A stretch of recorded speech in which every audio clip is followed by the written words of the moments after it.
नमस्कार दर्शकों, मेरा नाम है मनीष कुमार सिंह और आपका बहुत-बहुत स्वागत करता हूँ 4 पीएम पे। और 6 बज गए हैं और फिर से हम आपके सामने हाजिर हैं, बड़ी खबर के साथ, बड़े मुद्दे के साथ में। और हमें पता है कि आपको भी इंतज़ार रहता है और महाराष्ट्र क्योंकि इस समय चुनाव का सेंटर बना हुआ है। 288 विधानसभा सीटों पर चुनाव के डेट अनाउंस हो चुके हैं और आपको बता दें कि इन दिनों मुंबई के 5 स्टार्स होटल्स में चाहे वो एनडीए हो, चाहे वो एमबीए हो, तमाम प्रमुख नेताओं की बैठकें चल रही हैं दोस्तों। और इस समय जब मैं आपसे बात कर रहा हूं, यानी 6 बजे बांद्रा में अभी भी एमबीए की मीटिंग चल रही है, जहां एमबीए के प्रमुख जो तीनों बड़े नेता, उनके साथ-साथ सीनियर नेता भी मौजूद हैं। तो यानी जो सुगबुगाहट है, सुर्खियां वो लगातार बढ़ रही हैं, कई सारे फैसले करने हैं, सीट शेयरिंग को लेके फैसला करना है, उम्मीदवारों की सूची को लेके फैसला करना है कि आखिर किसको खड़ा किया जाए, क्योंकि इस बार का चुनाव बहुत ही ज्यादा अहम है हर पार्टी के लिए दोस्त। और इसके बीच इस अहम जो लड़ाई हो रही है, इन सबके बीच एक-एक करके जो कहते हैं ना कि बीजेपी और महायुति की अगर हम बात करें, तो उनके किले की एक-एक ईंट जो है वो धीरे-धीरे चटक रही है दोस्तों। और उसी कड़ी में हमने कई सारे नाम पहले भी बताए हैं जब पार्टी छोड़ के नेता जाते हैं, और इस बार कोई नेता नहीं बल्कि पूरी की पूरी पार्टी जो है वो साथ छोड़ के चली गई है दोस्त। हम बात कर रहे हैं महादेव जानकर की। अगर खबर आपने नहीं पढ़ी होगी तो हम आपको बता देते हैं कि महादेव जानकर जो है जो उनकी आरएसपी जो पार्टी है, महादेव जानकर उसके प्रमुख हैं, उन्होंने महायुति छोड़ने का ऐलान कर दिया है दोस्तों। और ये बहुत बड़ी खबर है और काफी समय से वो नाराज चल रहे थे, ऐसी खबरें आ रही थी। और बीजेपी के साथ खास तौर पर माना जा रहा है कि उनकी बात नहीं सुनी जा रही थी। और तो और जो फैसले लिए जा रहे हैं अभी हाल के दिनों में, उनमें उनकी पूछ भी नहीं थी, उनसे पूछा भी नहीं जा रहा था और उन्हें शामिल भी नहीं किया जा रहा था। तो एक तरीके से उन्हें दरकिनार कर दिया गया था। अब हर नेता जो है, जो महायुति के साथ जुड़ा हुआ है, खासतौर से साल 2022 की बात कर लें, तो जब वो पार्टी के साथ आया था, जुड़ा था, तो बहुत सारी बातें हुई होंगी, बहुत सारी कस्में खाई गई होंगी।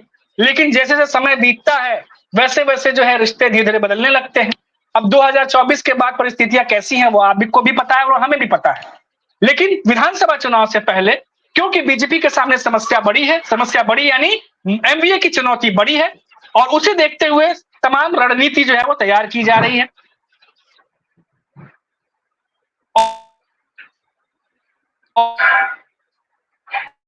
और उसी के बीच में हमने देखा आज,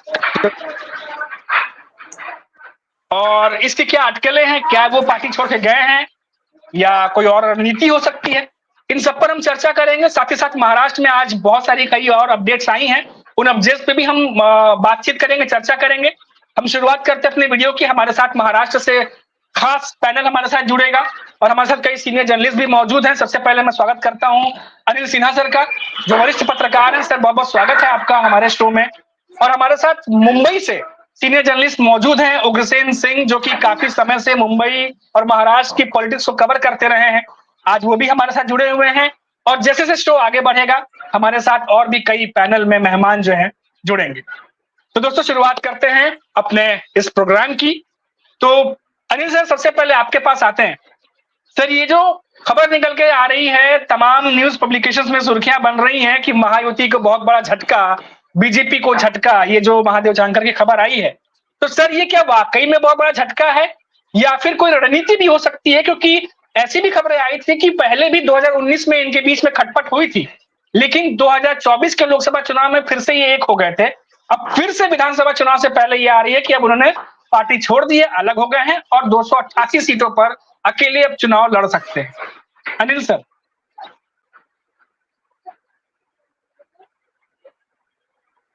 सर अनम्यूट कर लीजिए सर एक बार, आपका म्यूट है जी। ये जो महादेव जानकर हैं उनका बहुत ज्यादा एक पॉकेट में उनका कुछ है एक समाज में एक तरह से, तो इसीलिए उनका लिमिटेड असर है। वो कोई पैन महाराष्ट्र कोई उनका असर होने वाला नहीं है। और मुझको लग रहा है क्या कि ये स्ट्रेटजी ही रहेगी बीजेपी की कि ज्यादा से ज्यादा इंडिपेंडेंट्स और अलग अलग लोग खड़े हो ताकि वोट का जो है डिस्ट्रीब्यूशन हो सके। अगर वो इस साइड एमवीए में आ जाते तो उससे कुछ फर्क होता, लेकिन अब जो महाविकास आघाड़ी में नहीं आए तो उसका नुकसान वो दोनों तरफ करेंगे। तो दोनों तरफ अब उनका कितना नुकसान वो करते हैं मालूम नहीं, क्योंकि कैंडिडेट वो किस तरह का देंगे उस पर डिपेंड करेगा।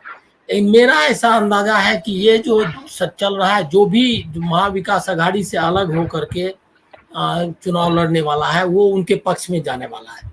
वो इसी के लिए चुनाव लड़ेगा ताकि महाविकास आघाड़ी को नुकसान पहुंचाए।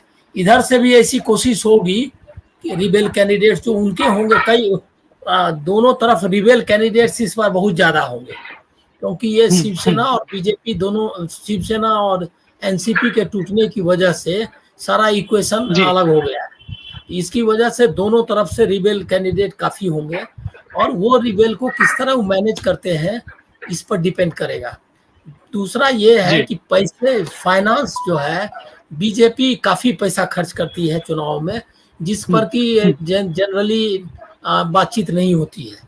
अभी हरियाणा इलेक्शन में भी किसी ने इसकी चर्चा की नहीं कि कितना उन्होंने खर्च किया।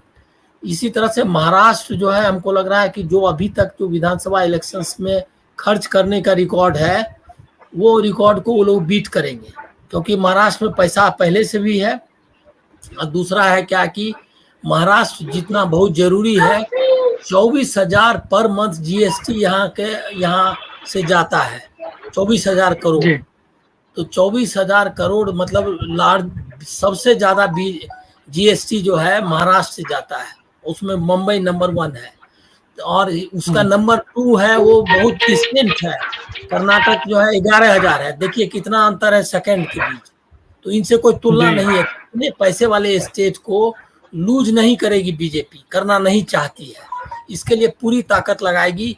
और फिर बहुत सारा प्रोजेक्ट स्टेक पर है, अडानी का है, धारावी का स्टेक है, बहुत सारा मतलब यहाँ आगे का भी इन्वेस्टमेंट बहुत सारा है, जिसको कि मतलब टूट का जो कारोबार चल रहा है उसको जारी रखने के लिए जरूरी है कि ताकत लगाए। इसीलिए अमित शाह खुद ही मतलब कि यहाँ पर कोई लीडरशिप नहीं उभर पाई है जो तय करे कि लिस्ट दे, लिस्ट ये वहीं से तय करते हैं। वो सारी मीटिंग भी अमित शाह लेते हैं।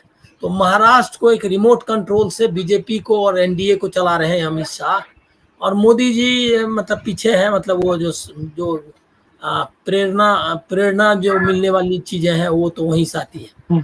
तो ये है उनका स्टेप। लेकिन दिक्कतें उनकी है, दिक्कतें ये है कि किसी भी तरह सीट बंटवारा कर लें, वो मैनेज नहीं कर सकते अजीत पवार और शिंदे के पार्टी को, इसीलिए कि उतनी सीटें देने के लिए वो तैयार है नहीं। और दूसरा मामला ये है कि किसी भी हालत में एनसीपी का वोट ट्रांसफर नहीं होगा बीजेपी को, और न बीजेपी का वोट ट्रांसफर होने वाला है एनसीपी को। वो लोग ट्रेडिशनली एक दूसरे के फाइट करते रहे हैं, वो काफी दिक्कत है। शिवसेना, एक नाथ शिंदे वाली जो शिवसेना है, उसका वोट ट्रांसफर बीजेपी के साथ हो सकता है, क्योंकि वो लगातार उनके साथ रहे, पहले से भी उनका इक्वेशन बना हुआ है। लेकिन अब यह है कि जब एक नाथ शिंदे के खिलाफ बीजेपी कोशिश करेगी कि एक नाथ शिंदे जहां से चुनाव लड़ रहे हैं वहां से टिकट दिया जाए, मतलब उद्धव ठाकरे की सीट जो होगी उससे एक नाथ शिंदे को, जो आपस में ही शिवसेना भिड़े, ताकि ये जो वोट आएगा उस वोट में उनको दिक्कत होगी, मतलब उद्धव नहीं जीत पाए, इसकी मतलब एक अपेक्षा होगी। तो बहुत ही देखिए महाराष्ट्र के इलेक्शन का सारा जो इक्वेशन है उन्होंने बहुत ही गड़बड़ कर दिया है, खुद ही बीजेपी ने। उसको मैनेज करना उनके लिए असंभव है। उनका अब देखिए कि वो कहीं सबसे बड़ी पार्टी के रूप में चुनाव लड़ेंगे, लेकिन उस जो महायुति का नेता होगा वो एक नाथ शिंदे होगा। मतलब कि उसके नेता के रूप में वो, हालांकि उसने देवा भाऊ वगैरह करके अपने को प्रोजेक्ट करने की कोशिश की है ये फडणवीस ने, लेकिन वो कर नहीं पाएंगे, क्योंकि चेहरा तो जो मुख्यमंत्री है उसी को माना जाएगा, एनडीए के लीडर वही रहेंगे। तो वो भी एक प्रॉब्लम है कि बीजेपी सबसे बड़ी पार्टी रहेगी, लेकिन लीडर रहेगा उसका एक नाथ मतलब दूसरी पार्टी का। और अजीत पवार का मतलब जो जिस तरह से इमेज मतलब वहाँ जो प्रोजेक्शन हुआ है लीडरशिप का, तो उसमें तो दो मतलब देवेंद्र फडणवीस जो है वो अजीत पवार की बराबरी में है उस तरह से, मतलब दोनों उप मुख्यमंत्री हैं, तो उनको भी बराबर के दावेदार हैं। तो बीजेपी एक लीडरलेस पार्टी के रूप में चुनाव लड़ेगी, लीडरलेस कमोबेश। दूसरा है क्या कि नरेंद्र ये जो मोदी जी है, मोदी जी महाराष्ट्र में बहुत बड़े ब्रांड नहीं साबित होंगे, क्योंकि यहाँ महाराष्ट्र वर्सेस गुजरात का जो मामला है वो सीरियस है एकदम। ये लोगों को ये तो 90s पहले से ही है कि गुजरात हमारा बिजनेस ले रहा है, गुजरात हमारी इंडस्ट्री जा रही है। ये आज का डिबेट नहीं है। 90 के दशक में भी विधानसभा में इसकी चर्चा होती थी कि कितने प्रोजेक्ट चले गए वहां और हमको कैसे महाराष्ट्र में आकर्षित करना है ज्यादा से ज्यादा FDI, फॉरेन डायरेक्ट इन्वेस्टमेंट। तो ये राइवलरी पहले से है। अब मोदी जी के समय में ये राइवलरी बढ़ गई है क्योंकि प्रोजेक्ट्स गए हैं गुजरात। दूसरा है क्या कि ठेकेदारी ज्यादातर काम जो है वो हर जगह गुजराती लॉबी को मिल रहा है पूरे देश भर में। यहाँ भी अडानी को बहुत सारी जमीनें वगैरह मिल गई हैं, धारावी का प्रोजेक्ट है ही और भी बहुत सारे हैं। वो उसको लेकर के भी बहुत ये चल रहा है, मतलब जिसको आप कहेंगे आपस में जो तनाव है वो बहुत गंभीर है। तो ये मुद्दा उठेगा गुजराती वर्सेस गुजरात वर्सेस महाराष्ट्र का, मराठी अस्मिता बनाम गुजराती अस्मिता। तो उसको मैनेज नहीं कर सकते, इसलिए अमित शाह और नरेंद्र मोदी ये दोनों यहाँ बहुत बड़े प्लेयर नहीं साबित होंगे। जैसे ही शरद पवार और बाकी जो यहाँ के नेता घूमेंगे तो ये बात इलेक्शन आते आते काफी उनको डिफिकल्ट हो जाएगा। तो ये भी मुद्दा उनके साथ है। अगर देश नेशनल लेवल पे देखा जाए तो राहुल गांधी महाराष्ट्र में सबसे बड़े ब्रांड के रूप में रहेंगे।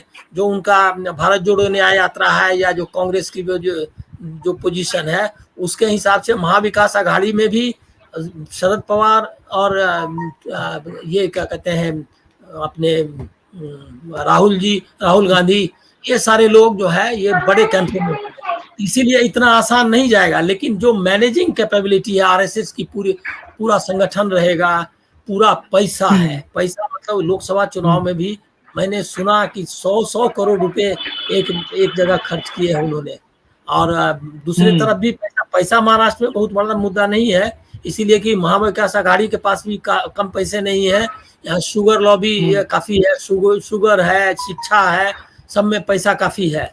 यहाँ जो क्रेडिट सोसाइटीज हैं, अर्बन कोऑपरेटिव बैंक्स हैं, रूरल कोऑपरेटिव बैंक्स हैं, तो यहाँ जो मनी जनरेशन है, पॉलिटिक्स फाइनेंस का एक बड़ा मतलब ये है, मतलब समझिए कि तरीका है। तो पावर एंड पॉलिटिक्स में मनी भी इन्वॉल्व है, तो ये सब प्ले करेगा। उसमें जरूर वो 20 है क्योंकि उनके पास ज्यादा पैसा है खर्च करने के लिए, ज्यादा इंतजाम है, तो वो होगा। ये बहुत ही फियर्सली फॉट जिसको बोलते हैं कि बहुत ही जोरदार संघर्ष वाली स्थिति है। अब उसको महाविकास आघाड़ी कितना कर पाती है, लेकिन बेरोजगारी का सवाल है या बाकी जो मुद्दे हैं वो भी रहेंगे। उस मामले में महाविकास आघाड़ी को एडवांटेज है क्योंकि कोई तरह का ये जो डेवलपमेंट की भी नैरेटिव है वो एक पुराना ट्रेडिशनल नैरेटिव है, और वेलफेयरिज्म का भी नैरेटिव जो है कि हम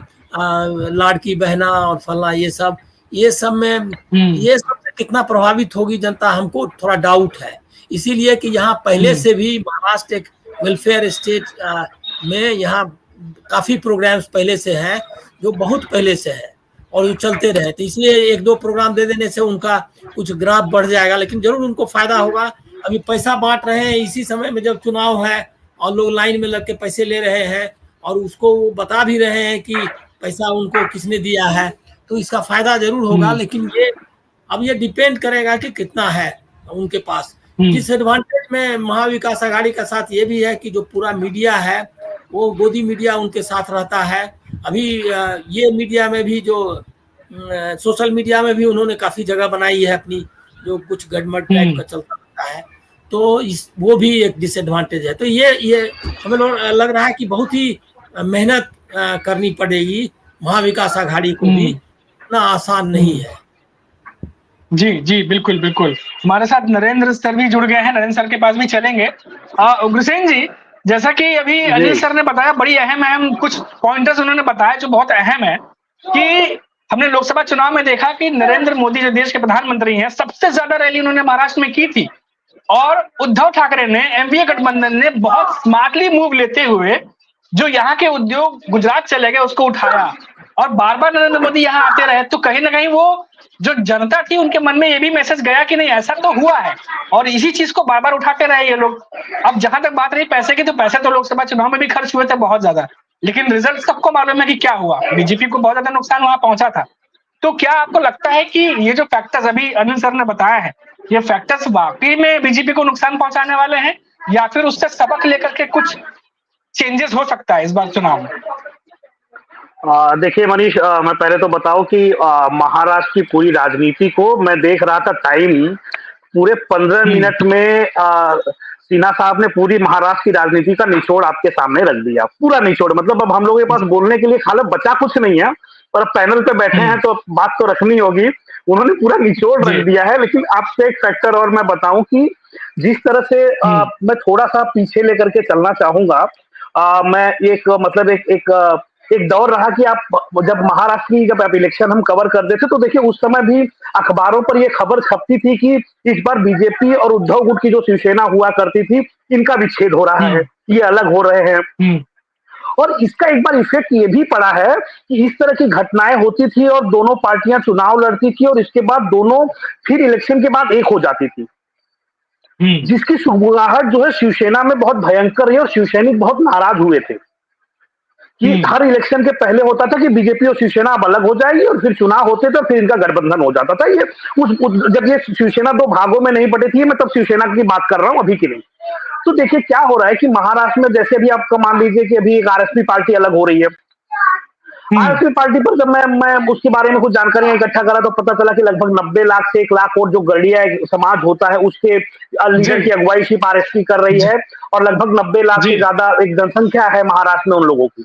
ठीक है, वो अलग होते हैं, उनका अलग होना। दूसरी बात, यहाँ दूसरा फैक्टर देखिए कि एक फैक्टर और यहाँ काम कर रहा है, वो है कि याद होगा जब मनसे के राज ठाकरे ने अपने झंडे का कलर बदला था, तो लोगों ने कहा था बीजेपी विचारधारा पर चलेंगे, लेकिन बीजेपी ने वहां भी उन्हें छोड़ दिया। तो बीजेपी की अपनी जो राजनीति करने की प्रक्रिया है, और अनिल जी ने एक बहुत अच्छी बात कही कि जो बीजेपी की रणनीति है वो शिवसेना वर्सेस शिवसेना करवाएगी, युद्ध उसी पर होगा, ये खेल अपना कर जाएगी, नुकसान तो होगा, लेकिन ये दोनों पार्टियों को लड़ाएगी ताकि भविष्य में महाराष्ट्र में ये दोनों एक दूसरे को टक्कर ना दे पाए। इनका जो इतिहास है, जो इस तरह के ये खेल करेंगे कि एक दूसरे के आमने सामने कर देंगे, और दोनों एक दूसरे से आसपास के नेता हैं, कोई इस पार्टी से छोड़ के उस पार्टी गया, कोई इस पार्टी से है, जो दोनों शिवसेना उद्धव गुट और शिंदे गुट की इस समय ये माहौल चल रहा है। तीसरी बात आप देखिए कि जरांगे पाटिल भी नाराज चल रहे हैं जी। तो ये जो 3-4 फैक्टर हैं, ये 3-4 फैक्टर कहीं ना कहीं पर इस गुट को नुकसान तो पहुंचाएंगे ही। अब देखना ये होगा कि इसमें इनकी रणनीति ये खेलते कैसे हैं। और सबसे बड़ी बात इन्होंने जो अनिल जी ने लास्ट में कही, वो बहुत अच्छी बात कही कि मीडिया जो है वो अपनी भूमिका पूरी निभाएगी। इस बात की मेरी अक्सर नाराजगी रहती है, मीडिया के एक तरफा खबर चलाने को, मीडिया के एक तरफा बड़ा दिखाने की। तो वो तो फैक्टर काम करेगा ही, वो दिखाया ही जाएगा कि जो रैलियां निकलेगी तो उसमें दिखाया जाएगा कि लाखों की तादाद का। देखो वोटर्स को कैसा होता है, वोटर्स को दिखाया जाता है, वोटर्स को ये दिखाया जाता है कि आपके पीछे लोग कितने हैं। तो ये होता है कि एक आम आदमी ये सोचता है भैया इनके पीछे लोग हैं तो इनको वोट दो, क्योंकि इनके पीछे बहुत लोग हैं। खैर अब वो एक थोड़ी सी चीजें बदल गई, अब लोग समझदार हो गए, लेकिन वोट फैक्टर पे ये बहुत बड़ा लेवल काम करता है। दूसरी बात, जहां अब देखिए इसमें 2-3 चीजें, एक तरफ ओवैसी को भी आप नकार नहीं सकते हैं, तो ये जो इंडिपेंडेंट पार्टियां हैं जो सिंगल लड़ रही हैं, ये फैक्टर जो है ये कहीं ना कहीं नुकसान तो देगा। दूसरी सबसे बड़ा फैक्टर इसमें काम करके एक चीज आप नोट करके चलिएगा कि जिसमें तो उद्धव गुट है, जैसे अभी हम बात कर रहे थे लोकसभा चुनाव की और अब का जो चुनाव है, तो ये जो उद्धव फैक्टर है, उद्धव के जो शिव सैनिक है, देखिए ये बड़े कट्टर विचारधारा शिवसेना है। ये इनके जो वोटर हैं, अगर मैं 10% वोट की बात छोड़ दूं, 10% वोटर की बात छोड़ दूं, इनका वोट जो है वो जल्दी दाएं बाएं नहीं होगा। बिल्कुल यही चीज देखने को आपको, ये चीज देखने को आपको ये अभी पिछले इलेक्शन में आपने देखी होगी कि जिस तरह की सीटें थी, अमित शाह की रैलियां, नरेंद्र मोदी की रैलियां चल रही थी, तमाम तरह का तामझाम था, लेकिन कुछ फैक्टर सीटों पर ये दिखा कि जो शिवसेना की अपनी सीटें हैं, शिवसेना उस पर काबिज है। तो आगे बढ़ेंगे तो देखेंगे कि उसमें किस तरह का, लेकिन अभी फिलहाल जो है वो मामला ये है कि दोनों के लिए टक्कर है, भयंकर टक्कर है। और कैंडिडेट भी अब ऐसे ऐसे उतारे जा रहे हैं कि आज एक खबर आई मेरे पास की धारावी सीट से एक आईपीएस ऑफिसर को उतारा जा रहा है जो मुंबई में तो ये जो फैक्टर है, हाँ, तो वो अभी मैं नाम लेना ठीक नहीं समझता हूँ, कंफर्मेशन तो आ गई है, लेकिन फिर भी तो इस तरह से पिछले इलेक्शन में आपने देखा कि कई पब्लिकेशन में नाम भी आ गए अब तो। हाँ, पिछले इलेक्शन में आपने देखा कि एक बहुत बड़े देश के जाने माने वकील को धारावी सीट से उतार दिया जाता है। तो हथकंडे बीजेपी कोई छोड़ नहीं रही है। लेकिन अब ये देखना दिलचस्प, आगे जैसे एक एक दिन गुजरेगा तो अब इसके बाद खेल और तब अच्छा होगा जब पूरी लिस्ट हम लोगों के पास आ जाएगी, और तब हम लोग चर्चा करेंगे कि अब लिस्ट में कौन कहाँ का खिलाड़ी है। बिल्कुल बिल्कुल। और जैसा कि अभी उग्रसेन जी बताते हैं, दर्शकों को बता दें कि ये जो महादेव जानकर हैं, ये जो पार्टी छोड़ी उन्होंने, जिसकी हेडलाइन आज तमाम पब्लिकेशन में बन रही है, ये दरअसल में इनकी भी जो पकड़ है ना, ये है पश्चिमी महाराष्ट्र में, जहां पे शरद पवार के बहुत सारे विधानसभा के सीट जो है वो गढ़ माने जाते हैं। तो इसमें इसीलिए ये भी साफ हो रहा है कि जी मराठवाड़ा, विदर्भ और पश्चिमी महाराष्ट्र से कुछ एरिया है, तो वहां पर जो है माना जाता है कि इनके भी कुछ जगह है। लेकिन ये बहुत ज्यादा असर तो नहीं डाल सकते, लेकिन हाँ, कुछ सीटों पर ये हो सकता है कि जो वोट मिलने वाले हो किसी पार्टी को, वहां वोटों को वो थोड़ा सा असर डाल सकते हैं उस चीज पे। हमारे साथ नरेंद्र सर है। नरेंद्र सर, अभी तो देख रहे हैं पूरी महाराष्ट्र की राजनीति में जिस तरीके से चीजें चल रही हैं, आपके सामने ही है, लगातार आप भी नजर रखे रहते हैं। और जैसे कि हम भी बात कर रहे थे, लगातार एक एक करके कभी नेता छोड़ रहे हैं बीजेपी, कभी महायुति छोड़ के, अभी हमने देखी आज पार्टी चली गई पूरी। तो ये जो बार बार हम सुनते रहते हैं कि मौका आता है तो साथ में ले लेते हैं, काम निकल जाता है तो कहीं ना कहीं फिर वो सेकेंडरी या थर्ड में रख देते हैं पार्टियों को, फिर से उसका उदाहरण देखने को मिल रहा है। सर, वो चुनाव में तो सीटों का बंटवारा नहीं होगा बरोबर से, तो जी तो ये होना ही है। सर, आवाज आ रही है? आ रही है। हाँ, तो बंटवारा ठीक से नहीं होगा। ऐसे हम लोग वो सटायर वे में बोलते कि मिल बांट के खाने का नाम ही सोशलिज्म है। तो जब मिल बांट के खाने का नहीं होता है, किसी को नहीं मिलता है, तो पार्टी छोड़ देते हैं। लेकिन ये जो झनकर साहब हैं, वो पहले भी लोकसभा के पहले भी शरद पवार जी के टच में थे पहले, और वहां पे उन्होंने 3 सीटों की मांग की थी। फिर बाद में बीजेपी के साथ 2 सीटों की मांग की, फिर बीजेपी ने 2 में से 1 दी। शरद पवार गुट भी उनको 1 ही दे रहा था, एनसीपी 3 में से 1 दे रहे थे, इन्होंने 2 की मांग रखी। फिर परभनी के सीट पे वो लड़े और हार गए।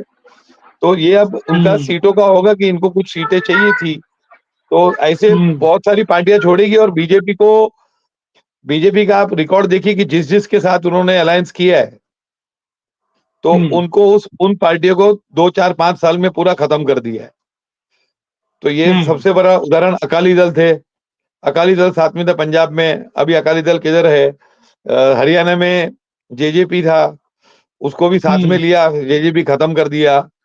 तो जो इनका साथ देंगे, तो छोटी पार्टियां रियलाइज करती हैं कि हमको मिलना कुछ नहीं है, लेकिन लास्ट में 0 करके खत्म कर देंगे। शिवसेना के साथ भी इन्होंने यही ट्राई किया, नीतीश कुमार के साथ भी किया, लेकिन नीतीश कुमार लोकसभा में फिर वापस उभर के आ गए, और ऐसे आ गए, इनको आंकड़े आ गए कि उनपे निर्भर हो गए। लेकिन नीतीश कुमार को भी इन्होंने खत्म साफ कर दिया था बिहार में। अभी ये शिंदे जी को भी ऐसे ही करने की ट्राई करेंगे, क्योंकि बीजेपी को अल्टीमेटली उद्धव ठाकरे के साथ उनका झगड़ा किस बात का था? कोई आइडियोलॉजी का झगड़ा तो था नहीं। इनका झगड़ा था कि मुख्य मंत्री का पद है, वो 2.5 साल तक हम नहीं देंगे, हम 5 साल तक बीजेपी मुख्यमंत्री रहेगा। ये झगड़ा था 2019 में ना। लेकिन उसके बाद हुआ क्या कि बीजेपी को 5 साल बीजेपी का मुख्यमंत्री नहीं था। पहले उद्धव ठाकरे जी थे, फिर एकनाथ जी शिंदे थे। तो इन्होंने ट्राई किया कि हमको 5 साल मिले, 2.5 में से 2.5 नहीं, 5 मिलने चाहिए, पर मिला इनको 1 भी नहीं। अभी भी आगे भी ये प्रॉब्लम ही रहेगा, और इलेक्शन के बाद भी ये प्रॉब्लम रहेगा। इलेक्शन के बाद भी बहुत लोग छोड़ेंगे। अगर शिंदे जी को मुख्यमंत्री नहीं बनाएंगे, तो क्या शिंदे जी साथ में रहेंगे? और फिर अगर उनके वोट, उनकी सीट की वजह से कुछ इधर उधर हो जाता है, क्योंकि वो भले प्री पोल अलायंस है, लेकिन सिंबल पार्टियों का अलग है। तो ये पार्टियां, मतलब ये फ्लोट जो अभी, ये तो छोटा सा फ्लोट दिख रहा है कि इधर से उधर घुस गए, चले गए, लेकिन ये राजनीतिक आईपीएल तो इलेक्शन के बाद भी चलता रहेगा। और इसमें छोटी पार्टियों को हो सकता है कि 2, 4, 5 सीटें भी हो, तो वो भी अपना पूरा भाव लेंगे। कि भाई हमको तो पूरा भाव दो हमारा, क्योंकि 4-5 सीटें भी बहुत महत्व हो सकती है। तो ये बहुत सिचुएशन एकदम फ्लूइड है, किधर सेटल होगी पता नहीं है अभी। और अभी तो 20 नवंबर को चुनाव है, तो नामांकन मेरे ख्याल से 4-5 तक भरेंगे लोग, 5-6 तक तारीखें आ गई है। तो उसके पहले बहुत सारा उलटफेर होगा, बहुत लोग छोड़ेंगे, बहुत रिबल कैंडिडेट तैयार हो जाएंगे, क्योंकि सीटें कैसे देंगे ना। बहुत सारी छोटी पार्टियों के भी टच में रिबल कैंडिडेट्स हैं कि हमको टिकट दो। मैं नाम नहीं लेना चाहूंगा, लेकिन बहुत सारे टच में है, क्योंकि कोई सीट पे सपोज एनसीपी का आदमी काम कर रहा है, अचानक वो सीट चलेगी बीजेपी को, तो एनसीपी कार्यकर्ता क्या करेंगे? अब वो इतने साल से मेहनत कर रहा है, कॉर्पोरेटर था, या उसको था कि आकांक्षा की हमको कभी टिकट तो मिलेगी, कम से कम सीट नहीं निकाले, अब तो टिकट ही नहीं मिल रही है, तो दूसरी पार्टियों से ट्राई करेंगे। तो ऐसा बहुत सारे हम देखेंगे। लेकिन ये पार्टी का छोड़ना, राष्ट्रीय समाज पार्टी पूरा एनडीए से निकल गई, तो ये डबल नुकसान है, क्योंकि ये यहाँ तो ये भी किसी न किसी को, मेरे ऐसा अनुमान है कि ये बोल रहे इंडिपेंडेंट लड़ेंगे हम अभी पूरा 288 सीट्स पे, पर मेरे को लगता है कि ये कहीं ना कहीं वापस शरद पवार जी के साथ मिल जाएंगे। नरेंद्र सर, आपने एक बहुत इंपॉर्टेंट बात कही, उग्रसेन जी से भी मैं ये पूछना चाहूंगा कि साल 2019 में जो भी कुछ हुआ शिवसेना और बीजेपी के बीच में, उसके बाद हमने देखा कि साल 2022 में भी क्या हुआ। इतना मेहनत करने के बाद पार्टियां टूटी थी, सब कुछ हुआ था, नेता लिए गए, नेता जोड़े गए, उसके बाद अब जब विधानसभा चुनाव अब हो रहा है, तो ऐसे में क्या बीजेपी जो खुद 150 से ज्यादा सीटों पर चुनाव लड़ने के लिए अड़ी हुई है, क्या वो किसी और को मुख्यमंत्री बनने देगी इतनी आसानी से? ये जो पूरा प्रोसेस अगर हम देखें पिछले 6-7 सालों का, तो उसमें देखने के बाद ऐसा, क्योंकि ये एकनाथ शिंदे, अगर अजित पवार ऐसा सोचते हैं, अजित पवार ने भी अपनी मंशा जताई थी कि मुझे भी सीएम बनना है, इतना आसानी से बनने देंगे? भले खुल के बात नहीं कह रहे वो, उस दिन कल प्रेस कॉन्फ्रेंस हुई, वहां भी देवेंद्र फडणवीस से पूछा गया, तो उन्होंने बोला हमारा सीएम यही बैठा है, लेकिन नाम नहीं लिया उन्होंने। खुद के बारे में बोल रहे थे कि अजित पवार या एकनाथ शिंदे के बारे में? सर देखिए मनीष, क्या है कि ये सवाल पूछ करके आप सस्पेंस और डिबेट का विषय होगा आगे, उस पर जो है मुहर लग जाएगी। ये सवाल अपने आप में बड़ा हास्यास्पद है कि ये बात भी सही जो खुद के बारे में बोल रहे थे, किसके बारे में। लेकिन मैं आपको बताऊं कि इसमें सबसे बड़ा जो मुद्दा, देखिए इस बार जो है ना, और ये राजनीति आपको समझनी होगी कि देखिए अंदरूनी नाराजगी देखिए जो बाहर नहीं आ रही है। अभी मेरी कुछ देर पहले जब आपने से मेरी बात हो रही थी, उससे कुछ देर पहले अंदरूनी गुट में देखा जाए तो जो एकनाथ शिंदे गुट है वो भी नाराज है बीजेपी के अपने तानाशाही से, जो बात निकल के नहीं आ रही। राष्ट्रवादी के अजीत पवार अलग से नाराज हैं, लेकिन अब वो उनके सामने परिस्थिति एक है कि कहा भी न जाए और सहा भी न जाए, वो कहें किससे? क्योंकि वहां जाकर के और शरद पवार के साथ पीठ पे खंजर मारना है, तो उनका अपना मशवरा था, अपनी राय थी, उसमें तो कोई भेजा नहीं। तो ये जो पूरी परिस्थिति बदली है, इसमें उनके सामने यही है कि वो कहें किससे, उनसे ना तो कहा जा रहा ना सहा जा रहा। लेकिन ये बात मान लीजिए कि अगर बीजेपी इन सबको दरकिनार करके 150 सीटों पर अगर चुनाव लड़ती है, और अगर उसके वोट बैंक या वोटर या कैंडिडेट ज्यादा जीत कर आ गए, जो अभी बड़ा मुश्किल दिख रहा है, लेकिन अगर जीत कर आ जाते हैं, तो आप समझिए कि एकनाथ शिंदे से लेकर के और अजीत दादा पवार, ये सब लोग साइड कर दिए जाएंगे, और मुख्यमंत्री उनका ही कोई बनेगा, या जो है वही डिप्टी है वो चीफ बन जाए, कौन जानता है कब क्या हो जाए। तो यही होगा, क्योंकि बीजेपी की देखिए, बीजेपी का कैसा है, और आप जानते हैं कि अभी हमारे बीच में सवाल उठ रहा था कि वो जब इंडिपेंडेंट लड़ेंगे तो क्या होगा। तो बीजेपी पहले तो यही करती है, जैसे ही इलेक्शन नजदीक होगा, इलेक्शन का रिजल्ट आएगा और जब मामला देखा जाएगा, तो तुरंत फोन का सिलसिला शुरू हो जाएगा, फिर होटलें बुक हो जाएंगी, बसें तैयार हो जाएंगी, और जो किडनैपिंग का जो एक दौर चलता है ये शुरू हो जाएगा। देखिए एकदम क्लियर बात है, जो हर राज्यों में देखा गया है, जिसे मैं बड़ी आज के दौर की सबसे तुच्छ राजनीति में समझता हूँ। तो उसमें ये होगा कि फिर खरीदी फरोख्त शुरू हो जाएगी, होटलों में डील कर ली जाएगी, और फिर और नहीं तो उसके बाद जो मैं अक्सर अपनी डिबेट में हर चैनल पे कहता हूँ, नहीं तो फिर अगर नहीं मानोगे तो फिर ईडी और सीबीआई तो है, ये कहाँ जाओगे बच के, समझ रहे ना। तो ये जो सारे फैक्टर डराने वाले हैं, ये डराने वाले फैक्टर काम करते हैं, और इसीलिए इस बार जो लोकसभा में विपक्ष मजबूत हुआ है, ये कह सकते हैं कि ये भारत के लिए या इस देश के लिए एक नया जो है ये दौर है। इसे वोटर्स को भी समझना पड़ेगा, इसे चुनाव लड़ने वाले कैंडिडेट को भी समझना पड़ेगा कि अगर यही रवैया चलता रहा तो एक दिन ऐसा होगा कि फिर इलेक्शन की जरूरत ही नहीं पड़ेगी। भैया हमने नाम डिक्लेयर कर दिया, जैसे गांव में आप देखे होंगे कि पुराने गांव में एक सरपंच होता था, कई पीढ़ियों तक चलता था, और जिस दिन वोट होता था तो वोट का जो अधिकारी होता था आके बैठता था और कहते थे भैया ये चुनाव जीत गए, यही यही सरपंच रहेंगे। तो इस तरह की जो प्रक्रिया है वो इस देश लोकतंत्र में ना हो एक तरह से। और फैक्टर आपको मैं बता दूं हर हाल में कि इस बार लड़ाई बहुत कट्टर होनी है, बड़ी बड़ी जो है वो जोरदार होनी है, और उद्धव गुट को इसका फायदा मिलना ही मिलना है। जो अभी तक का जो एक होता है ना, देखिए सर्वे पर तो हम जा नहीं सकते, एग्जिट पोल की बातें तो अब करना बेकार है। तो क्योंकि इन पर से तो भरोसा ही उठ गया है। लेकिन हम लोगों के अपने जो ग्राउंड के जो जर्नलिस्ट हैं और जो हम जैसे हम लोगों के साथ जो काम किए हुए पत्रकार हैं, जो राजनीति को समझते हैं, विश्लेषक हैं, वो इस तरह की बातें करते हैं कि ये है कि उद्धव गुट कहीं ना कहीं अगर वो चुनाव में अपनी रणनीतियों पर चलता है तो लोकसभा से ज्यादा उसे इस इलेक्शन में फायदा होना है। जी जी बिल्कुल। ये नरेंद्र सर, इन्होंने ऑगस्टिन जी ने एक बात कही कि जो माहौल बना हुआ है, जिस तरीके से भी महाराष्ट्र के माहौल की बात करें, ये चीज तो महायुति भी बिल्कुल समझ रही है।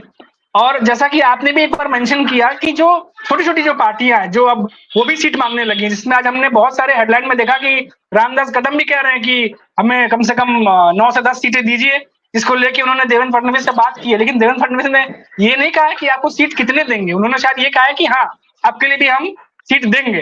तो ये जो पूरी तरीके से जो पूरा बना हुआ है कि भाई किसको कितनी सीटें दी, क्योंकि एक तो जो सीएम है एकनाथ शिंदे, उनको ही उतनी सीटें नहीं मिल पा रही है जो खबरें निकल के आ रहा है। 100 सीटें मांगी थी, 70 के आसपास कुछ सुनने में आ रहा है कि उनको मिलेगा। और अजीत पवार की एनसीपी से छगन भुजबल ने लोकसभा चुनाव के बाद ही कहा था कि हमें 90 सीटें दीजिए इस बार विधानसभा में, वो भी 50 के आसपास दिख रहा है। तो ऐसे में ये सब तो क्लियर दिख रहा है कि बीजेपी तो अड़ी हुई है कि हम तो इतने सीट पे ही लड़ेंगे, बाकी योगदान आप लोग को देना पड़ेगा। योगदान कहिए या बलिदान कहिए, कि बलिदान आपको देना पड़ेगा इन सीटों पर। हमारा तो फिक्स था कि हम बड़ी पार्टी हैं तो 160 पे लड़ेंगे। तो यही मेरा सवाल था कि जब एनसीपी और शिवसेना की ये हाल है शिंदे साहब की, तो छोटी पार्टियों की तो फिर कितना सीट मिल पाएगी उन्हें? सीट तो सर क्या है कि एक तो चुनाव के बाद जो सीटें ज्यादा होगी, समझो पार्टियां को ऐसा अपेक्षा होती है हम जीतेंगे। चलो बीजेपी मान लिया कि 150 सीटें लड़ रही है, जैसे 150 या 160 लड़ रही है। 150 लास्ट टाइम भी लड़ी थी शिवसेना जी के साथ, शिवसेना के साथ भी 150 लड़े थे और 105 पाए थे।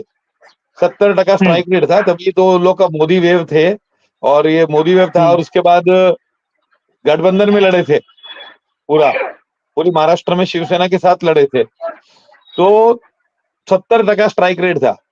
आप मान लो बीजेपी का आंकलन कर दो कि फिर वो 70% 100 सीटों की तकरीबन आती है बीजेपी को। बाकी की 44 सीट 45 सीट कहां से लाएंगे?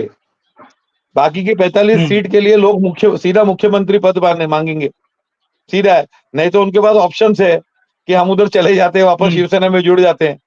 मैं तो बेस्ट सिनेरियो की बात कर रहा हूँ। बीजेपी को आगे ट्रबल तो है ही कि अगर वो बेस्ट 150 160 लेके भी बहुत अच्छा परफॉर्म करता है तो भी सरकार बनाना और बीजेपी का मुख्यमंत्री लाना ये बहुत मुश्किल हो जाएगा उनको, क्योंकि 40-50 सीटें तो उनको शॉर्ट पड़ेगी, कहीं ना कहीं किसी का सपोर्ट लेना पड़ेगा। वो 40-50 कहां से लाएंगे? वो 40-50 जो लाएगा उसको उनको मुख्यमंत्री बनाना पड़ेगा। तो ये प्रॉब्लम तो चलता ही रहेगा, इनको अभी भी प्रॉब्लम है। इसके लिए सीट लेकिन वर्ष 150 भी मिलेगी तो भी आपको प्रॉब्लम ही है आगे चल के। और मुख्यमंत्री बीजेपी का बनाना फिर से बहुत मुश्किल हो जाएगा। 2014 में बना था क्योंकि गठबंधन की सरकार थी और वहां पे एग्री हुए थे। पहले तो नहीं लड़ रही थी शिवसेना अलग लड़ी थी 14 में, लेकिन बाद में साथ में आगे थे। और आपको पता है कि वॉइस वोट से हुआ था ये जो मतदान हुआ था मुख्यमंत्री और उसका चुनाव, कॉन्फिडेंस मोशन, वो वॉइस वोट से हुआ था, उसमें एनसीपी ने भी भाग लिया था। बाद में शिवसेना जुड़ गई, लेकिन 19 में तो ये लोग साथ में ही थे। तो उसके बाद आपको पता है क्या हुआ पूरा, मतलब साथ में थे, सीटें आ गई, लेकिन सीटें आने के बाद मुख्यमंत्री बनाना मुश्किल है। यहाँ पर भी यहाँ पे प्रॉब्लम पहले से है कि सीट का बंटवारा का प्रॉब्लम है। अगर ज्यादा सीटें दूसरों को दे दी तो फिर निश्चित रूप से बीजेपी का मुख्यमंत्री नहीं आ रहा है। तो ये एक सीट का प्रॉब्लम है और बीजेपी को अकोमोडेट करना ज्यादा पार्टियों को मुश्किल होगा कि फ्री में आ जाओ, सीट नहीं देंगे। तो ये भी बहुत मुश्किल है। अभी एनसीपी को ले लिया है ऑलरेडी। अजीत पवार जी को लेने के कारण बीजेपी के कितने वर्कर अभी तक नाराज है कि किसको ले लिया, जिनके अगेंस्ट चक्की पीसिंग national corrupt party Modi ji बोल रहे हैं, आज वो हमारे बगल में बैठे हैं और सीट मांग रहे हैं कैबिनेट में। और ये चुनाव के बाद बहुत सारे लोगों का, जो बहुत सारे लीडर्स हैं जो जैसे बीजेपी के साथ जो रहे हैं, इन सबका अस्तित्व बहुत ही डाइल्यूट हो जाएगा। बहुत लोगों का, आपको खबर होगी, इलेक्शन के रिजल्ट आने दो 22-25 नवंबर को, तो बहुत सारे लोगों का राजनीति के एकदम लो आ जाएगा, क्योंकि चुनाव के परिणाम ऐसे आएंगे। जी जी जी बिल्कुल। उग्रसेन जी, अभी जैसे नरेंद्र जी ने बात बोली कि चुनाव के जो रिजल्ट होंगे उसमें इन्होंने बोला कि काफी कुछ क्लियरिटी आ जाएगी। अच्छा, ये तो हम बात कर रहे हैं उस समय हमें ऐसा लग रहा है कि बीजेपी अच्छा परफॉर्म करती है तब की हम बात कर रहे हैं, लेकिन कई सारे ऐसे फैक्टर हैं, ये उस सिचुएशन में बात कर रहे हैं कि अगर कुछ हरियाणा जैसा कुछ गेम हो जाता है, बीजेपी फिर से कुछ अच्छा कर जाती है, तब की बात है। लेकिन जो मौजूदा स्थिति है जिसमें हम देख रहे हैं कि फैक्टर्स बहुत सारे जो लोकसभा चुनाव में हमने देखे, गुजराती बनाम मराठी अगर ये फैक्टर होता है, उसके बाद हमने देखा कि जो उद्योग है उसको ही जोड़ के मैं बता रहा हूँ क्योंकि गुजरात चले गए उसमें, उसके बाद हमने देखा कि बहुत सारे धारावी का जो मुद्दा उठा रहे हैं बार बार, हमने देखा आदित्य ठाकरे भी उस पर बात कर रहे हैं, उद्धव ठाकरे भी तो पहले बोल चुके हैं, तो उसको बार बार लोगों तक पहुंचाना, जो प्रोजेक्ट दिया गया अदानी को कि मैं आऊंगा तो फिर उसको कैंसिल कर देंगे, जो भी चीजें हैं, और वो भी एक तरह से बीजेपी के लिए चैलेंज ही है। उसके बाद फिर देखा गया कि जो यहाँ की अनएम्प्लॉयमेंट है, बेरोजगारी है, बाकी सब चीजें हैं, फिर छत्रपति शिवाजी का जो स्टैचू गिरा उसको बहुत बड़ा मुद्दा बनाया गया। तो ये जो 7-8 बड़े-बड़े फैक्टर है, मराठा आरक्षण है, किसान है, तो ये लग रहा है कि इनसे बीजेपी उबर जाएगी, महायुति उबर जाएगी। क्या लोग इन फैक्टर्स को भूल जाएंगे? जो स्कीम चल रही है कि लाडली बहन योजना हो गया, टोल फ्री कर दिए, अभी दिवाली में बोनस जो है बढ़ा के दे दिया गया लाडली बहन योजना में सीएम साहब की तरफ से, तो ये सब क्या इन मुद्दों पर हावी हो जाएंगे? क्या जो लोगों का एक तरीके से जो माहौल बना था लोकसभा चुनाव में, क्या वो हल्का हो जाएगा? देखिए मनीष, एक बात तो मैं आपको बता दूं कि ये बात देखिए 2014 में एक बात थी कि एक लहर थी, मोदी मोदी मोदी जो लहर फैक्टर था उसने काम किया। उसके बाद जैसे जैसे वक्त बीतता गया, देखिए वो लहर, वो वेव कम होती गई और उसका परिणाम दिखता गया। जैसे अगर एक तरफ मैं आपको बताऊं कि लाडली बहन योजना अगर काम करेगा, तो दूसरी तरफ राहुल गांधी की जो यात्रा है वो भी काम कर रही है। एक तरफ शिंदे गुट अगर काम कर रहा है, तो एक तरफ शिंदे गुट है, तो शिंदे गुट की चालाकियां हैं, तो उद्धव गुट की ईमानदारी भी लोगों को दिख रही है। एक तरफ अजीत दादा पवार दिख रहे हैं, तो दूसरी तरफ शरद पवार भी दिख रहे हैं। तो दोनों जो फैक्टर है, देखिए क्या होता है कि राजनीति को, मतलब जैसे है कि हम पत्रकार हैं तो हम समाज के हिसाब से देखते हैं, और राजनीति करने वाले लोग हैं वो दल के हिसाब से देखते हैं। तो कैसा होता है, देखिए दोनों फैक्टर अपने आप में बहुत मजबूत है। इधर अगर अजीत दादा पवार है तो इधर शरद पवार। अब जो वोटर है वो दोनों को देखेगा, क्योंकि वो इसी एनसीपी से निकला। ठीक है, वो अजीत दादा पवार की अपनी एक फॉलोशिप हो सकती है, लेकिन इतने साल की महाराष्ट्र में की राजनीति में मुझे नहीं लगता है कि शरद पवार से बड़ा कद किसी का रहा है। तो शरद पवार को अपने कद का बेनिफिट तो जरूर मिलेगा। दूसरा फैक्टर ये काम कर रहा है कि उद्धव गुट को ठाकरे फैमिली होने का जो एक चपका है, जो है वो फैक्टर जरूर काम करेगा, और इन सबका नुकसान कहीं ना कहीं है। और दूसरी बात क्या, मोदी लहर है नहीं। तीसरी बात है, आपने बहुत अच्छा मुद्दा उठाया कि इस बार ये भी फैक्टर बहुत तगड़ा काम करेगा, जो वो ये है कि धारावी का मुद्दा है। इस बार एक और मुद्दा ये जुड़ेगा, इस बार जुड़ेगा महाराष्ट्र में लॉ एंड ऑर्डर का मुद्दा। आपको मैं बताऊं कि इस बार मुस्लिम वोट बैंक का बहुत बड़ा फर्क पड़ने जा रहा है बीजेपी के इस दल को, बहुत बड़ा फर्क पड़ने जा रहा है, क्योंकि महाराष्ट्र के इन इलाकों में, मतलब आप अगर दौरा करें, अभी मैं देख रहा था और मैं जानता भी कि बीजेपी मुस्लिम वोटर जो हैं वो नाराज हैं। तो नाराज हैं तो वो नाराजगी का असर उस दल पे सभी पर तो पड़ेगा ना, चाहे वो एकनाथ शिंदे का होगा, अजीत दादा पवार हो या भी, ये जो अगर नाराजगी है तो वो पूरे दल पर उस नाराजगी का असर दिखेगा, ना कि सिर्फ एक पार्टी बीजेपी पर दिखेगा, क्योंकि सबको पता है ये गठबंधन वाली टीम है, तो नाराजगी का असर सब पर पड़ेगा। और उसका जो बेनिफिट है वो इस गुट में जा सकता है। इधर इंडिया वाला जो गुट है, शरद पवार और उद्धव ठाकरे और तमाम तरह की पार्टियां, हाँ, तो ये जो फर्क है ये बहुत दिखेगा। और मनीष जी कहते हैं कि लहर हर बार नहीं रहती है, लहर का दौर खत्म हो गया है। और देखिए अभी आज ही ट्वीट किया इन्होंने आदित्य ठाकरे ने धारावी वाले मुद्दे को, इस बार मुंबई की अगर स्पेशली बात कर रहे हैं तो मुंबई में धारावी और बाबा सिद्दीकी की हत्या हो जाना, ये दो प्रमुख मुद्दे जो हैं, एक लॉ एंड ऑर्डर से जुड़ा हुआ है, दूसरा जो है रिहैबिलिटेशन के नाम पर जो है वो धर्म से जुड़ा हुआ है, क्योंकि वो इलाका जो है पूरा मुस्लिम बहुमूल्य इलाका है। तो ये दोनों जो फैक्टर है इस बार वो मुंबई के चुनाव में आपको कहीं ना कहीं दिखेगा, और ये पिछली बार भी दिखा था। इतना सबसे बहुत मतलब मुझे लगता है महाराष्ट्र देश के सबसे बड़े वकील को उस इलाके से इलेक्शन लड़वाया जाता है, लेकिन वहां पर वर्षा गायकवाड़ जीत कर आ जाती है, समझ रहे हैं। तो ये साफ दिखा कि इस सीट पर तुम इसे लाओ, ये इस सीट से ये जो वोटर्स है ये तुमसे नाराज है। तो ये सारे फैक्टर मनीष जी इस बार काम करेंगे, और देखना इसका जो परिणाम होगा। देखिए अब जैसे हरियाणा में अचानक तख्ता पलट हो गया और कुछ भी हो जाए, वो बात पे तो हम लोग नहीं कर सकते, लेकिन जो फैक्टर ये है, एक्चुअल बात ये है कि इस बार के चुनाव में आपको महाराष्ट्र की जनता का जो नजरिया है और महाराष्ट्र की जनता किस राजनीति को किस करवट ले जाएगी, ये बहुत बड़ा मायने रखेगा इस बार। नरेंद्र जी, कई बार हमने देखा है कि जो बड़े बड़े जानकार हैं, विश्लेषक हैं, वो चुनाव से पहले उस स्टेट की मानसिकता को समझने की कोशिश करते हैं, वहां के लोगों के मन में क्या चल रहा है वो समझने की कोशिश करते हैं।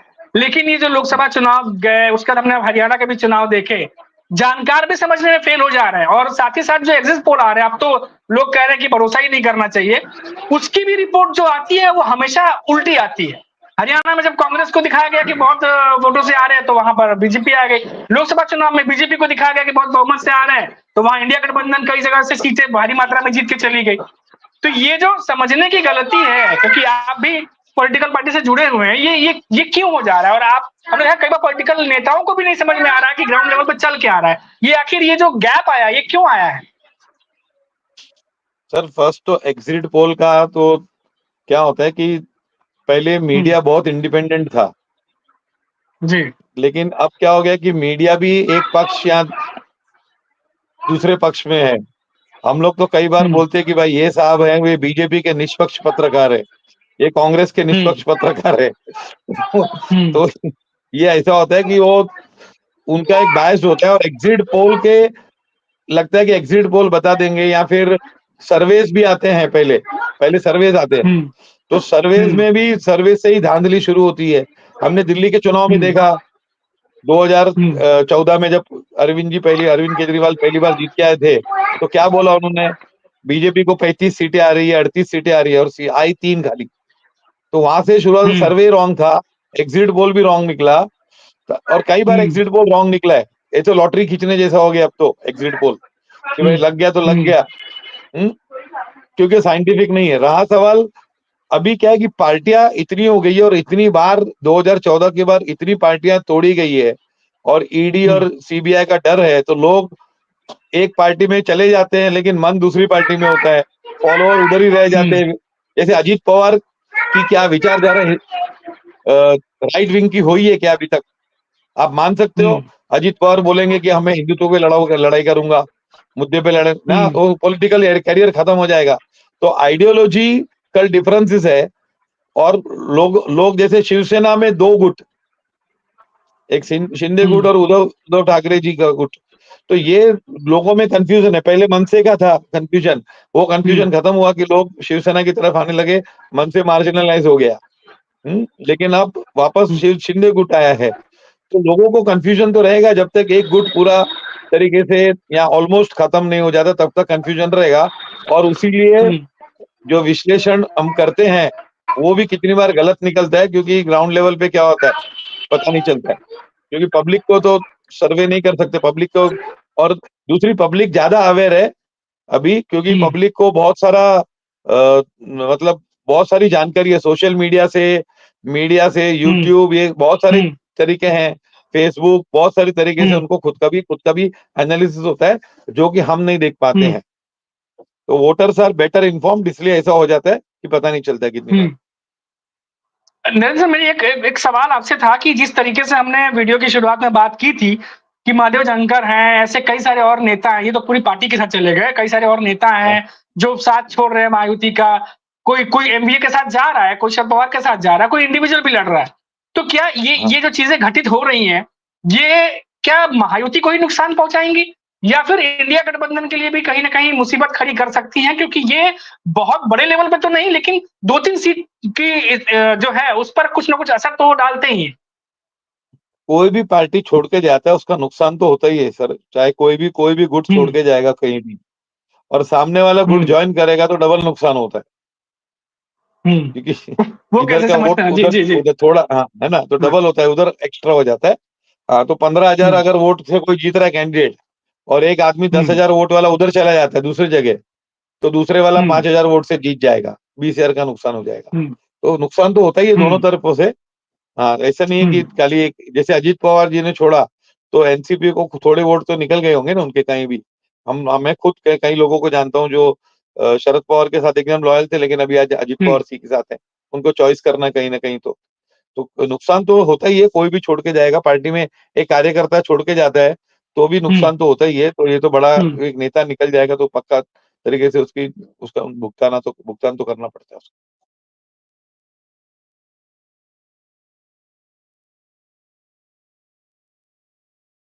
जो अखिलेश जी का आज हमने एक बयान देखा कि अखिलेश जी जो है वो खुद अभी महाराष्ट्र पहुंच रहे हैं, 2 दिनों का दौरा है उनका।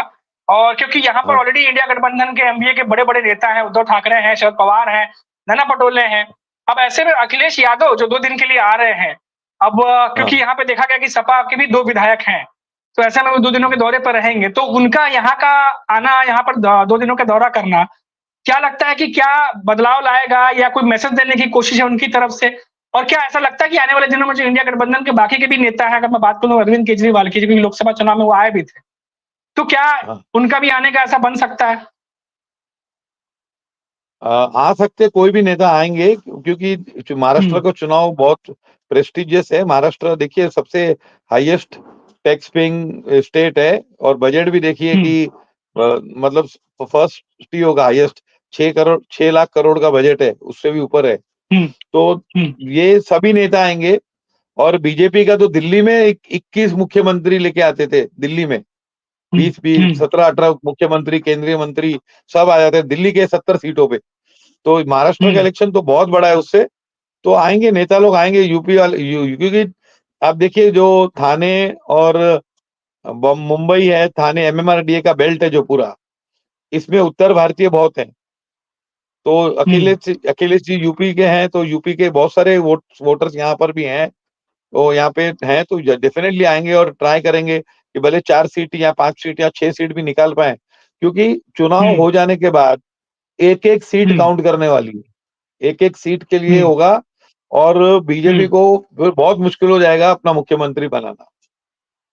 क्योंकि जानकार भी यही कह रहे हैं कि भले ही चुनाव की डेट जो है वो 20 नवंबर रखी गई है और नतीजे जो है वो 23 तारीख को आएंगे और 3 दिनों के बाद आएंगे, लेकिन ये माना जा रहा है कि क्योंकि महाराष्ट्र में नरेंद्र जी भी जानते हैं, क्योंकि महाराष्ट्र में ही रहते हैं, कि इस समय जो राजनीति है वो एक तरीके से खिचड़ी की तरह बनी हुई है। और कोई भी नेता जो है किसी पार्टी में जा रहा है, किसी पार्टी को छोड़ रहा है, दूसरी पार्टी में जा रहा है, क्योंकि 2019 से पहले जो पार्टियां थी वो क्लियर होती थी, शिवसेना पूरी एक होती थी, एनसीपी पूरी एक होती थी, बीजेपी और शरद पवार की एनसीपी, कांग्रेस।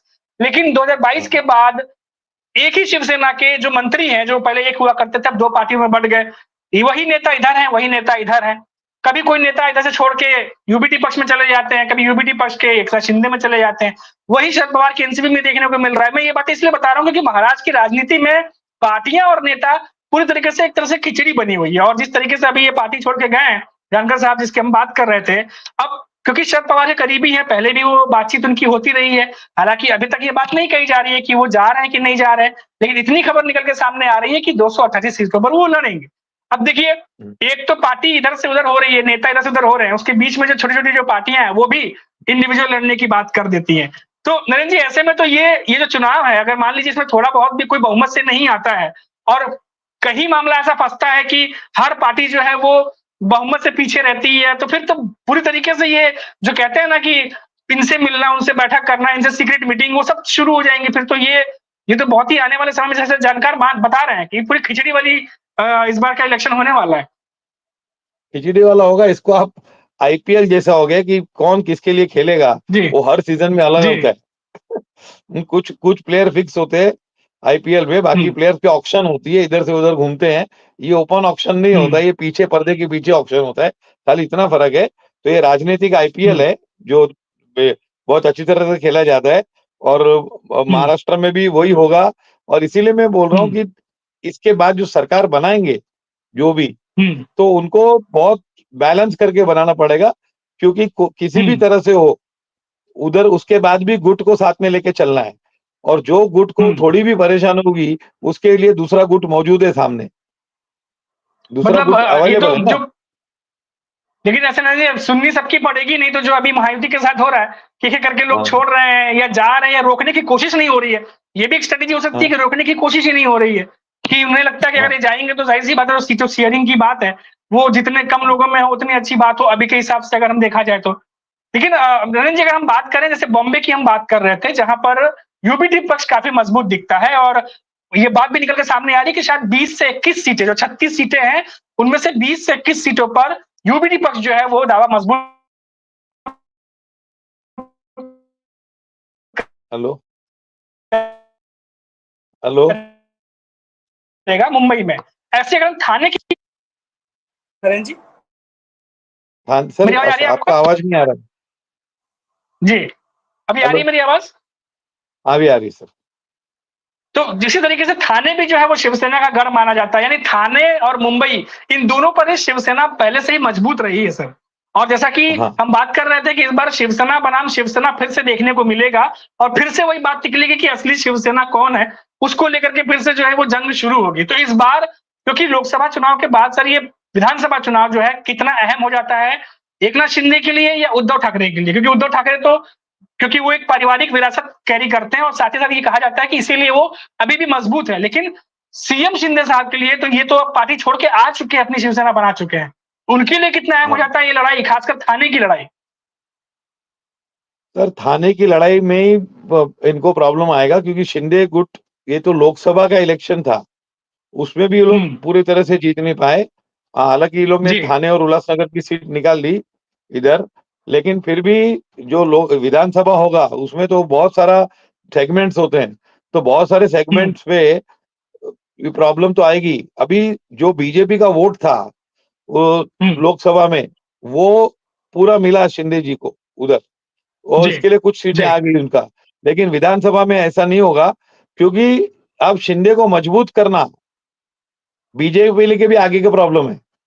शिंदे जी ज्यादा मजबूत हो जाते हैं तो इनके अंदर से भी एक लड़ाई चल रही है कि शिंदे जी जीतने चाहिए, लेकिन इतने नहीं जीतने चाहिए कि उनके रन रेट ज्यादा हो जाए, ऐसा कि इतने रन बहुत अच्छी तरह से नहीं जीतने चाहिए, या ज्यादा सीटें नहीं आनी चाहिए। तो ये जो कॉन्ट्रडिक्शन है कि साथ में लड़ेंगे, हाँ। और मेन चीज क्या है, जो 2019 में जो विवाद हुआ था वो किसी आइडियोलॉजी के कारण नहीं हुआ था, सिर्फ एक ही चीज के हुआ था कि मुख्यमंत्री पद, वो भी 2.5 साल के लिए।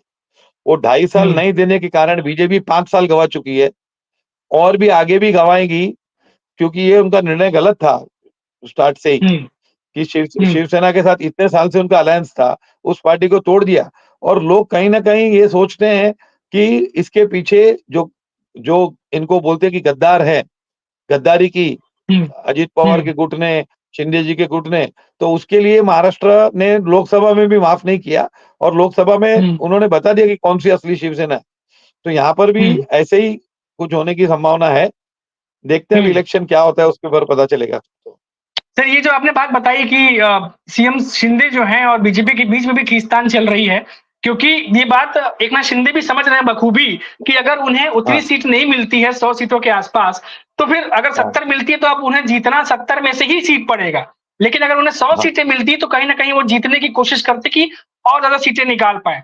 अब 70 सीटों के आसपास जो खबरें निकल के आ रही हैं कि उन्हें दी जा रही है या मिल सकती है, हालांकि ऑफिशियल अनाउंसमेंट नहीं हुई है, तब इसीलिए खींचतान चल रही है। जो अभी प्रेस कॉन्फ्रेंस हुई थी 2 दिन पहले, एक दिन पहले, उसमें हमने देखा कि तीनों जो प्रमुख नेता महायुति के, वो काफी हंसी मजाक करते हुए नजर आए, एक दूसरे के साथ एक बॉन्डिंग शेयर करते हुए नजर आए। तो एक कहा गया कि एक मैसेज देने की कोशिश की गई थी कि महायुति के भीतर जो खींचतान की खबरें आ रही हैं वो दरअसल सच नहीं है, हम साथ में लड़ने जा रहे हैं और साथ में एकजुट होकर लड़ने जा रहे हैं।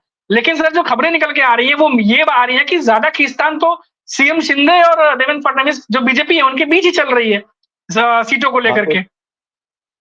तो तभी तो वो इसीलिए तो बता नहीं रहे ना कि मुख्यमंत्री कौन बनेगा, नहीं बता रहे ना सीधा, वो बोल रहे हम ही में से कोई बनेगा, मतलब यहीं बैठा है, ऐसा बोला ना उन्होंने।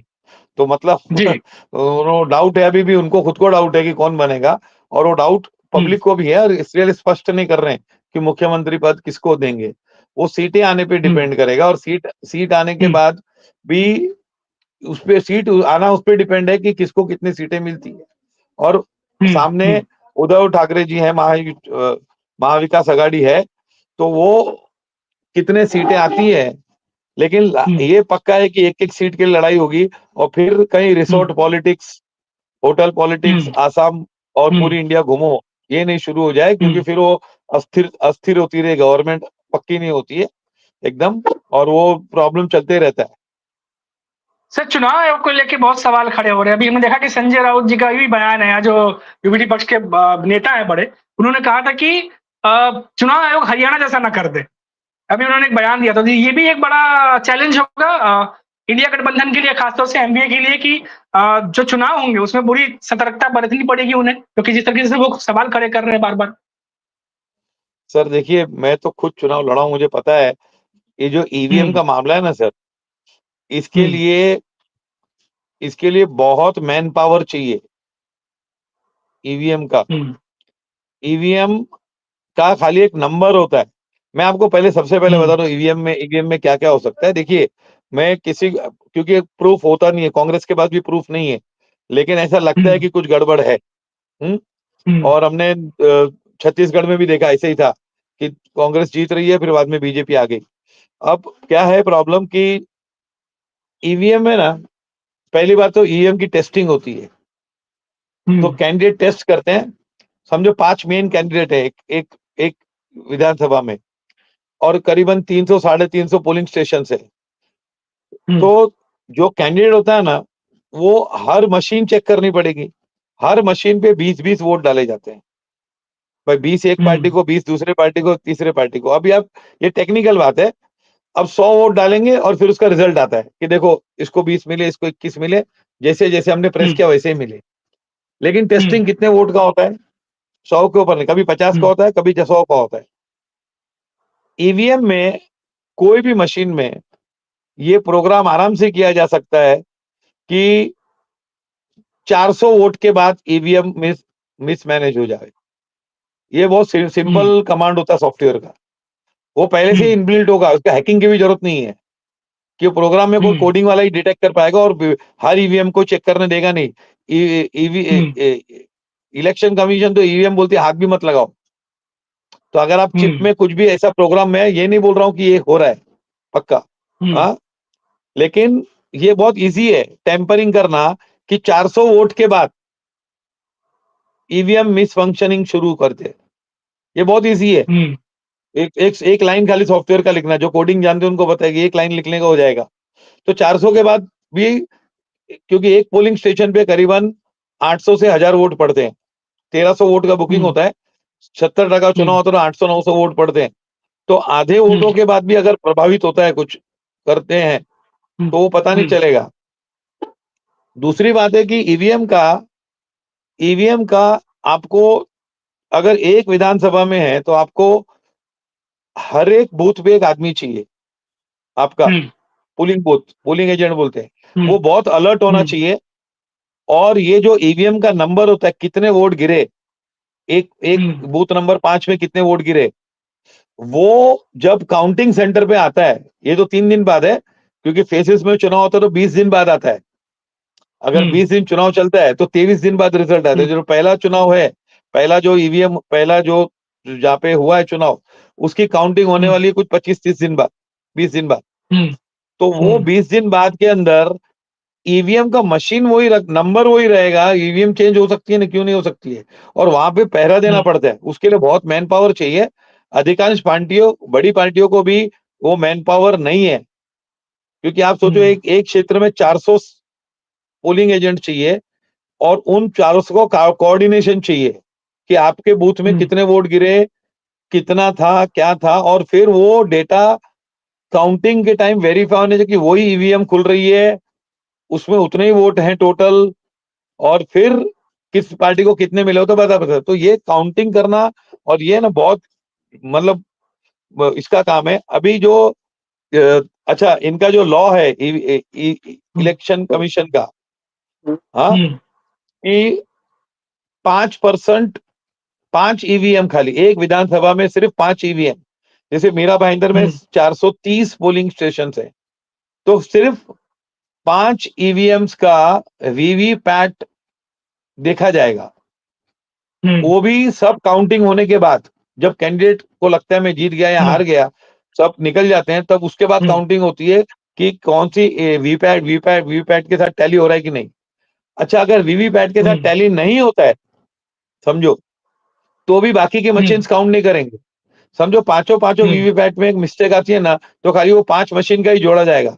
तो ये जो सैंपलिंग का है ना, कि सैंपलिंग में अगर वीवीपैट टैली नहीं होता है तो फुल काउंटिंग होना चाहिए वापस वीवीपैट से, हाँ, वो नहीं करते।